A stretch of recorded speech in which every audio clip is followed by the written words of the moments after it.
Go.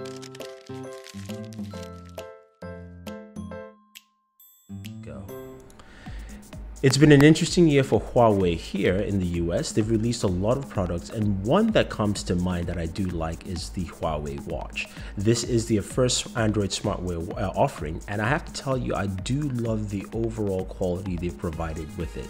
Now, pricing starts at $399, and you can get it with either a leather strap, metal band, or whichever you choose. Now, you've got a 42mm watch face here with a solid steel build, IPS 67 rating.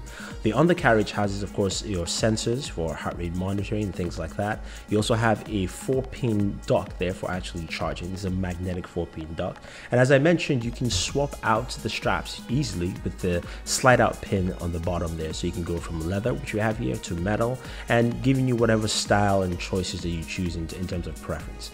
Now, what Huawei has done here is really crafted something that's unique, simple, and just looks plain stylish. The watch button is on the 2 o'clock position. Now, that's something that, you know what, to me, I'm okay with it. It's fine. It really doesn't take away from the aesthetics or also the functionality of the watch, and something I think a lot of people will like.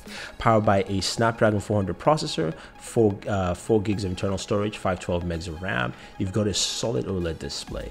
Now, that is the dock I was telling you about, and that's one of the parts that I wasn't too keen on. I really prefer just straight up wireless charging. Now, taking off your Huawei watch here, you just have to align it, and that's something that I think a lot of people might find as an issue in charging this device. And sometimes you have to make sure that it actually goes all the way in before it's actually start charging. Now, it's not plugged in, but I just wanted to show you how the dock actually functions. It still does a good job in charging very well. And when we're talking about battery life here, while Huawei promises 2 days, we get about a 1.5, which, you know what, it's close to what they mentioned, but it's still not good in smartwatches. I wish we can get to longer battery lives, where we can at least get 2 or 3 full days.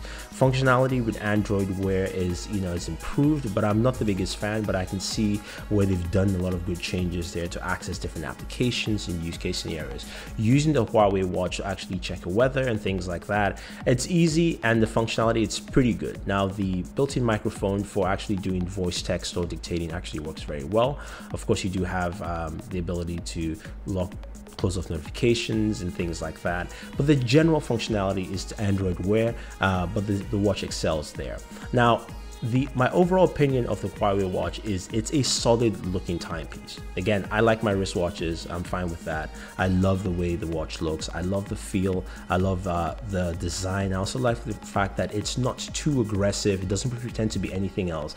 It's just a solid, well-built smartwatch. Now, where it has some faults, I actually did in Google with Android Wear. So I want to see definitely more improvements in that. But if you're looking for a smartwatch in the Android ecosystem that works, of course, in iOS and as well as on Android, the Huawei watch I think is something you definitely should pick up. Well designed, solid performance. I haven't had no issues with it whatsoever. Battery life is close to what's stated, and also it just handles very well. And if you really want a watch face to pick, definitely pick up Scuba. That reminds me of a Rolex watch in the Bond movies. I believe that is Roger Moore's first Bond movie. But anyway, guys, don't forget to subscribe to the channel. Don't forget to like this video, share this video, favorite this video, and always enjoy your entertainment. So this is Thunder E saying thank you, and talk to you guys soon.